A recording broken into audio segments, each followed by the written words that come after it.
So as I was shuffling for you lovely Sagittariuses, and as I continue to shuffle, cards have popped out. The one card that popped out did try to go back in, and then it popped out face down. So something that you haven't acknowledged. And it is time to change your frame of mind when it comes to a partnership or a relationship, because you know the truth. You totally know the truth.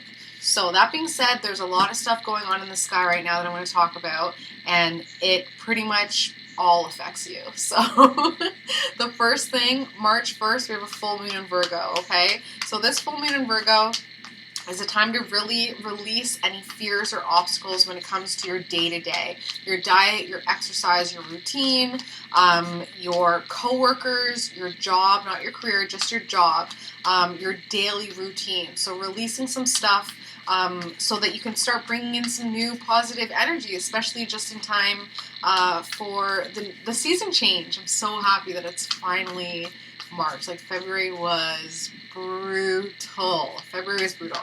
Okay, March 6th, this energy is going to affect you because it's fellow fire sign. Mercury and Venus are entering Aries. So when Mercury and Venus enter Aries, I get excited because people are going to be speaking some truth. People are going to be running their mouths. That Mercury and Aries energy is awesome because it's no holds barred. Like, people just say what they need to say.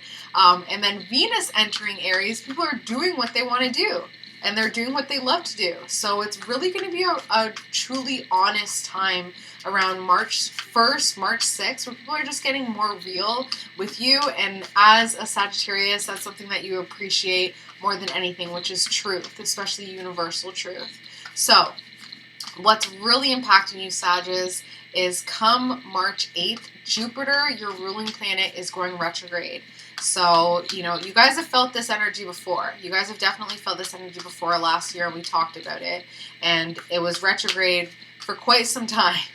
What it means is, your optimism, your expansion, all that fun, happiness, happy-go-lucky, Sag energy, it's going to be internalized. It's going to feel like you can't really be your full Sagittarius self, okay? And the good thing about that is you're going to be able to do some inner work. So the Jupiter retrograde is going to bring in a new frame of mind for you guys, and you're going to be able to actually go inward and be like, oh, that's what's going on in this relationship. I haven't crossed all my T's. I haven't dotted all my I's. That's what's going on. That's where I've kind of, eaten the forbidden fruit, and now I'm kind of poisoning myself in a way. Then on March 17th, we have a new moon in Pisces, so you can really use that intuition that you gain from Jupiter in retrograde to create a new life and a new reality for yourself. Writing down those things that you actually want to create into your world, because the full moon in Virgo, you can release that. And then Mercury goes retrograde on March 22nd, so communication styles are going to be all messed up.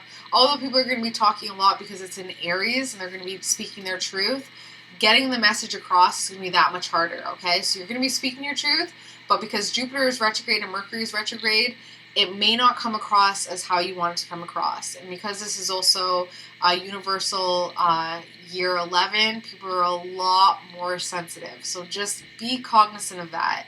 And then we have a full moon in Libra on March 31st, just to kind of screw us right at the end of the month. Relationships, like I said, all that crap is just going to bubble to the top to be cleared and to be owned. So, Sag, a couple more cards popped out when I was shuffling for you guys, and it was the Page of Pentacles and the World card. So the World card is like the best card ever, but it's when you get clear about who you are when it comes to your power, when it comes to what you're creating, what seeds you're sowing, what wishes you're making.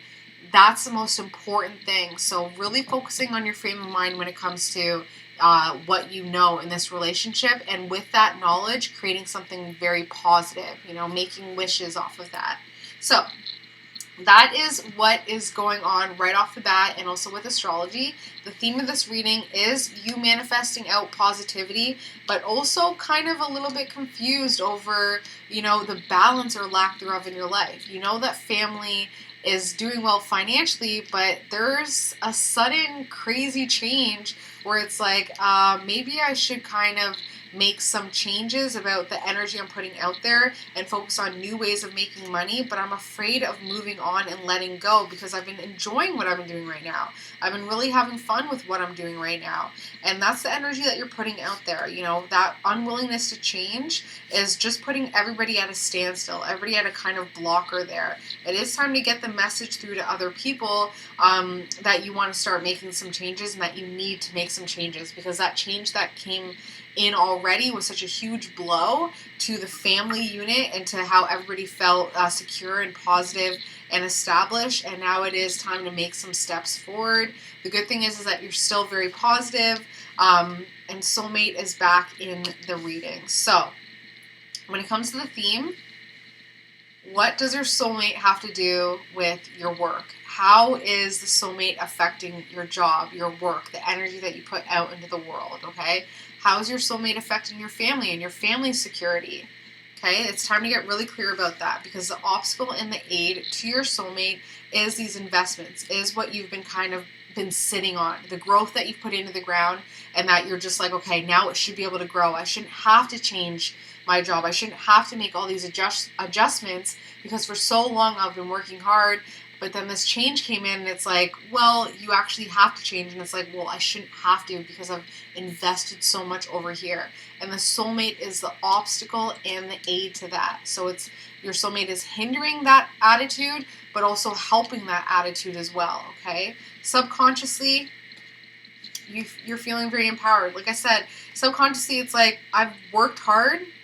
I've done what I need to do. I should be able to just chill. I shouldn't have to, make these changes. I shouldn't have to change my frame of mind. But you're thinking that you're feeling forced into moving on. You're thinking that it's part of your duty, your responsibility to push people out of hard times and hard water.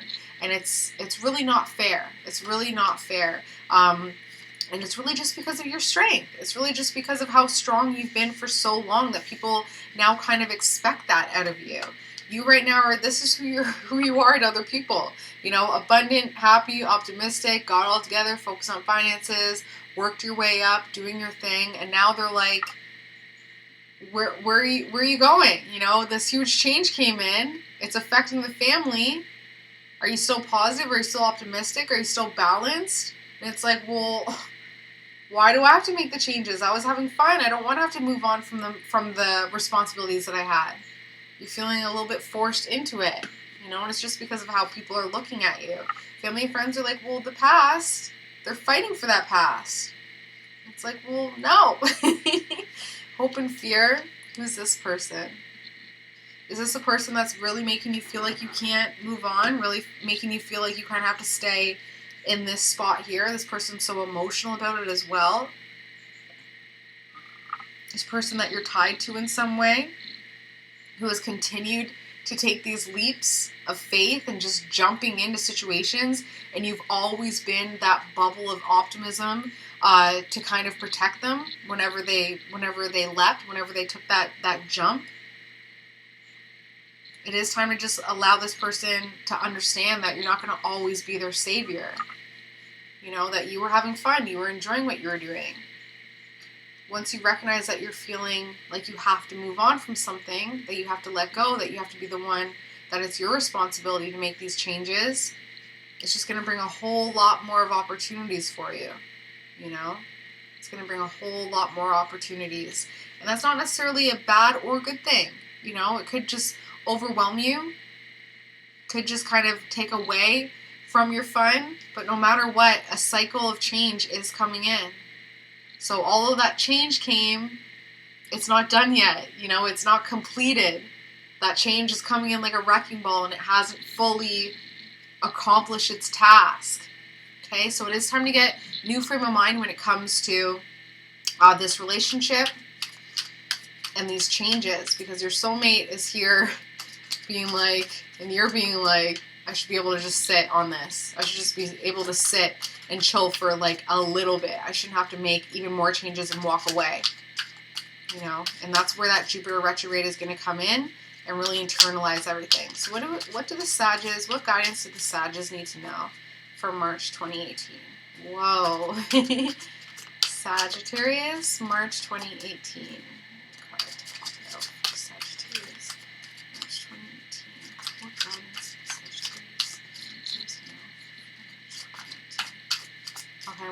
this card.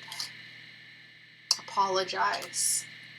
A lot of the times it's apologizing to yourself, you know, or apologizing to this Queen of Cups, being like, I'm sorry, but no. I'm sorry, but it's not going to work like that. And the good thing is that the Mercury in Aries is going to give you that confidence, that, you know, that fiery energy to say, I shouldn't have to be the one that saves the day all the time, that, you know, is the safe ship, is that positive bubble of optimism where people can kind of just throw this responsibility on top of me and, you know, it's on me.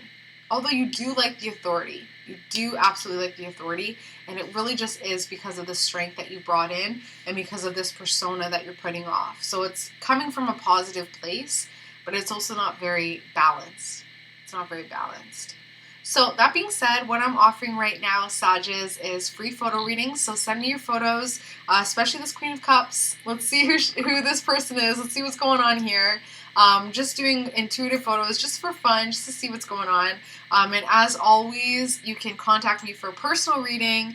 We can get to the depths of this. I always use astrology and numerology in all of my readings. So we have the science, we have the math, and then we have the art of tarot. Yeah. That's about it. I hope you guys have an amazing, amazing March. And I will talk to you guys in April, and enjoy it. Have fun. And let me know how that Jupiter retrograde energy works for you. Also, you can send me a message and ask how it's directly affecting you, because where Jupiter hits your chart, that's the area of life where you're going to feel that effect the most. So let me know. I want to hear from you guys. I'll talk to you soon, okay? Bye, Sages.